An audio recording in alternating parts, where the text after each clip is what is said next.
Sio Nagad, hello all, Oshtasahiya, good evening, and Wado, thank you for watching. So I'm going to try and tell it really quickly, like step by step, how to make some really Oshta bread, which is good bread.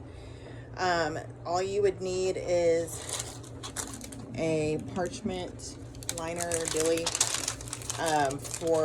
well, you can use any parchment liner actually, but these are really handy. They're for the bottom of like air fryers, though I don't have an air fryer, but I found that using one of those helps with taking the bread in and out of the loaf pan. So all you need is 450 grams of bread flour, 2.5 teaspoons of yeast, active yeast, and I think it's like 1.5 teaspoons of salt. I do a couple pinches and I'm done.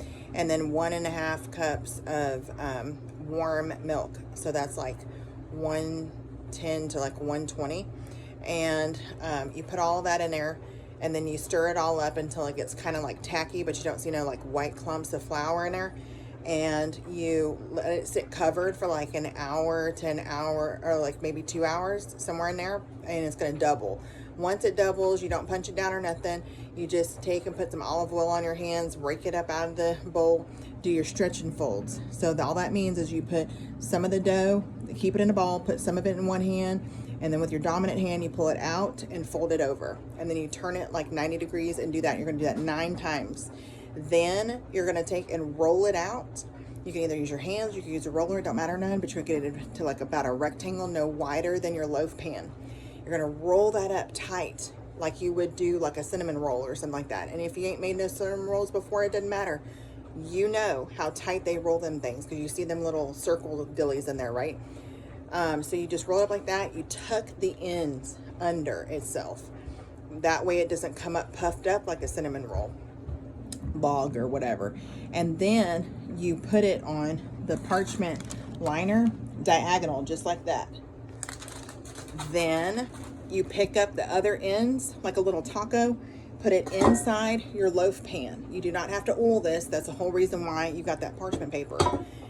Then you're going to cover it a little bit, like, you know, it didn't have to be like denim or nothing, but you can cover the top of it until it puffs up about an inch above that. And if you don't know what an inch is, the little area between this knuckle and that knuckle is going to be an inch.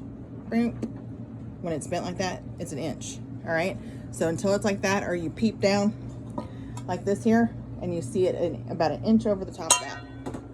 Anyways, you put it into a preheated, afterwards you put it in directly, you take your cover off, like, let's not be dumb about it, and you put it directly in the middle of your oven rack, set it 425.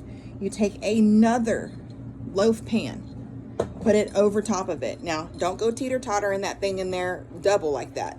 You're not trying to burn yourself or break nothing or dump your dough out. You put it with the pan, the one that's got the loaf in there, you put it in there in the middle, and then you carefully, right, let's not be dumb about it, put this on top of it for 20 minutes, then you take it off of there. If it looks even the slightest bit brown, put it, set the timer again for 15 minutes. If it don't look brown, it looks still white, right? Yoneg or Yonegi is white in Cherokee. Then you set it for 20 minutes. And I'm going to tell you, this is what's going to happen. It's going to come out looking like this here. Boom. Boom, baby. On the inside, I cut this earlier, so it's not going to be as springy, but it looks like that. Right, that's the butt. Because we already went through ours. Anyway, so you can do that. Before, during, after the storm, it doesn't matter none. You can actually make your own bread at home. It doesn't have none of them preservatives and junk in there. And it cuts really, really well. You don't need one of these, but you could use one. It's called a bread lame, I do believe. So anyway, a little slicer, something. I don't know if they still, because a bread lame, you use that to score breads that needs to be scored, but that reminds me, you do not need to score this bread. If your loaf is super dense and it ain't really stretching, then you need to. But I even make my loaves tight and I still roll it out and it still comes out great. So no excuses, y'all. Get up off your butts, make your stuff from scratch, because all that junk they put in that bread there, it ain't doing nothing but causing us harm with all that daggum inflammation. Anyway, don't go hang, till we meet again. Love you, mean it.